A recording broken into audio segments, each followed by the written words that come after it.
কল্পনা করুন, নির্জন একটি রাস্তা দিয়ে একাকী হাঁটছেন আর এমন কিছুর মুখোমুখি হয়েছেন যার কোনো ব্যাখ্যা নেই।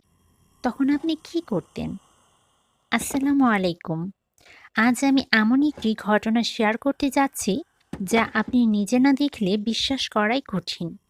এটি একটি সম্পূর্ণ সত্য ঘটনা এবং আমি এটি ঠিক সেইভাবেই শেয়ার করছি যেভাবে আমি শুনেছিলাম। চলুন তাহলে মূল ঘটনায় যাওয়া যাক। আমার নাম হাবিব। শৈশবকাল থেকেই আমার অতিপ্রাকৃতিক ঘটনা নিয়ে গভীর আগ্রহ ছিল। বছরের পর বছর ধরে আমি অনেক ঘটনা নিজে দেখেছি এবং পরিবার, বন্ধু ও পরিচিতদের কাছ থেকেও বহু গল্প সংগ্রহ করেছি। আজ আমি এমন একটি ঘটনার কথা বলতে চাই যা আমি নিজের চোখে দেখেছি। ঘটনাটি প্রায় ৮ থেকে ৯ বছর আগের। আমার এলাকায় একটি জায়গা আছে যার নাম চৌধুরী বাড়ি। একটি স্কুল ও একটি মসজিদের কাছেই জায়গাটি। পাশে একটি পুকুরও রয়েছে। আমার ছোট ফুপু সেখানে থাকেন। মাঝে মধ্যে আমি আমার কাজিনদের সঙ্গে সেখানে যেতাম। আমরা একসঙ্গে বসতাম, গল্প করতাম, আড্ডা দিতাম। এটাই আমাদের অভ্যাস ছিল। একদিন রাত আনুমানিক ৯:৩০টার দিকে আমরা মসজিদের কাছেই ছিলাম। মসজিদের ঠিক দক্ষিণ পাশে একটি ফুলের বাগান ছিল। সেটা ফুলে ভরা থাকত। এই বাগানের পেছনেই ছিল একটি বড় পুকুর। সেখান থেকে আরেকটি এলাকায় যাওয়া যেত। পুকুরে যেতে হলে বাগানের পাশ দিয়ে একটি সরু পথ পার হতে হতো।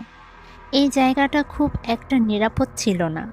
এক পাশে ছিল একটি শিমুল গাছ আর অন্য পাশে একটি পরিত্যক্ত টয়লেট আর নির্জন পুকুর। খুব কম মানুষই ওই পথে চলাচল করত। আমরা সেখানে বসেছিলাম। এমন সময় হঠাৎ একজন লোক সেখানে এসে হাজির হন। তিনি খুব লম্বা ছিলেন না, মাঝবয়সী ছিলেন এবং ভীষণ আতঙ্কিত দেখাচ্ছিলেন। তিনি আমাদের কাছে সাহায্য চান এবং বলেন কিছু একটা তাকে আক্রমণ করেছে। আমরা মোবাইলের লাইট জ্বালিয়ে তার দিকে তাকিয়ে দেখি তার শরীরে ভয়াবহ আঘাতের চিহ্ন। কাঁধ থেকে কবজি পর্যন্ত তার ২ হাত আর বুক জুড়ে এমন ক্ষত ছিল যেন কোনো হিংস্র প্রাণী তাকে আক্রমণ করেছে। আমরা তাকে জিজ্ঞেস করি, "কি হয়েছে? আপনি কোথা থেকে এসেছেন? এই অবস্থা কেন?" তিনি সবকিছু খুলে বলেন এবং আমাদের নিয়ে যান সেই ঘটনাস্থলে। আমাদের সঙ্গে আরও ২ জন বন্ধু ছিল। হাতে আলো নিয়ে আমরা সেখানে যাই। ঘটনাস্থলের পরিবেশ তার কথার সঙ্গে পুরোপুরি মিলে যাচ্ছিল। তার বর্ণনা অনুযায়ী ওই দিন বিকেলে তার ২ জন বন্ধু পুকুরের ওপারের একটি গ্রাম থেকে এসেছিল। তারা একসঙ্গে সময় কাটান। এরপর সন্ধ্যা নামার সময় তিনি তাদের গ্রাম পর্যন্ত এগিয়ে দেন। রাত হয়ে গেলে তিনি বন্ধুদের বিদায় দিয়ে একা বাড়ির দিকে ফিরছিলেন। ফুলের বাগানের পাশ দিয়ে পুকুর পার হওয়ার সময় চাঁদের আলোতে তিনি দেখতে পান পুকুরের ধারে কেউ একজন বসে আছে। প্রথমে তিনি ভাবেন হয়তো পরিচিত কেউ। তিনি কয়েকবার ডাক দেন কিন্তু কোনো সাড়া পান না।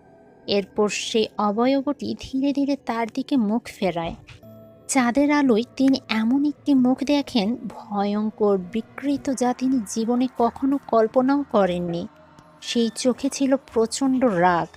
হঠাৎ এক ভয়ঙ্কর মুহূর্তে সেই সত্তাটি প্রায় ২০ ফুট দূর থেকে হাত বাড়িয়ে তাকে টেনে নেয় পুকুরের দিকে।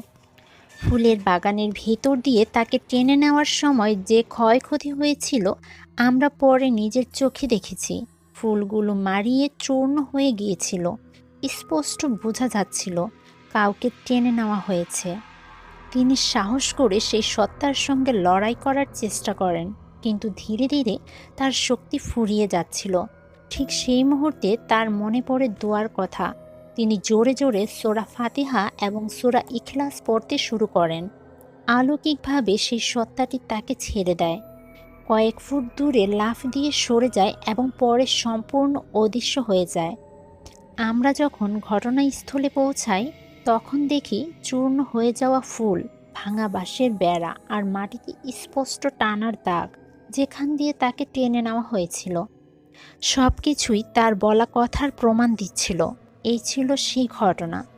তো আপনাদের এই সম্পূর্ণ ঘটনা শুনে কেমন লাগলো অবশ্যই কমেন্টে জানাবেন।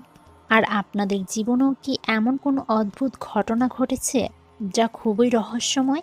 যদি ঘটে থাকে তাহলে শেয়ার করতে ভুলবেন না।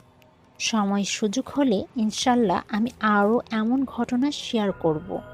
ধন্যবাদ।